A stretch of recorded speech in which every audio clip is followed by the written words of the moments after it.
শুনলাম তুই নাকি আমাকে তোর ফোনের কভারে আঁকতে চাস। তোর সাহস তো কম না।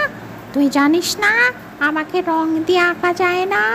যে রং দিয়ে আঁকে আমি তার ঘাড় মটকে দেই। তাহলে কিভাবে আঁকবো তোমাকে? শোন তাহলে, আগে চুন দিয়ে ভালোভাবে তোর ফোনের কভারটা মাখাবি, তারপর হলুদ বাটা আর কয়লা দিয়ে ব্যাকগ্রাউন্ড শেষ করবি, তারপর সুন্দর মতো পেন্সিল দিয়ে আমাকে আর আমার সঙ্গীকে আঁকবি।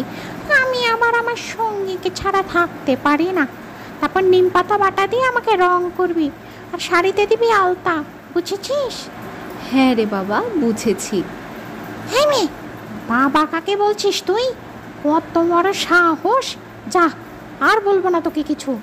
এই না না, ছি ছি, বলো বলো, আর বাবা ডাকবো না। শোন, তারপর চুন আর আলতা মিশিয়ে আমার শাড়ির আঁচল আঁকবি। আচ্ছা ঠিক আছে।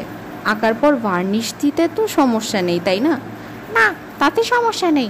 আর শোন, আমাকে আঁকা সুন্দর না হলে কিন্তু তোর খবর আছে বলে দিলাম। এখন যাচ্ছি, আমার অনেক কাজ আছে। শেওড়া গাছের উপর বসে নতুন বউকে বিরক্ত করতে হবে। তুই ছবি আঁকতে থাক, আর আঁকা শেষ হলে আমাকে একটা মিস কল দিস, আমি চলে আসবো। দেখতে হবে তো তোর ছবি আঁকা কেমন হলো। আচ্ছা ঠিক আছে বাবা, তোমাকে আমি একটা মিস কল দিব, তুমি এসে দেখে যাবে।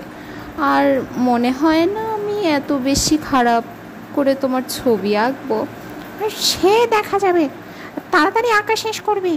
আর শোন, আমার সঙ্গীকে যদি খারাপ করে এঁকেছিস না, আমাকে খারাপ করে আঁকলে না হয় মাফ করে দিব, কিন্তু আমার সঙ্গীকে যদি তুই খারাপ করে আঁকিস তাহলে কিন্তু ওই নতুন বউকে দেখেছিস কি করেছিলাম, তোর অবস্থাও কিন্তু ওরকম হয়ে যাবে।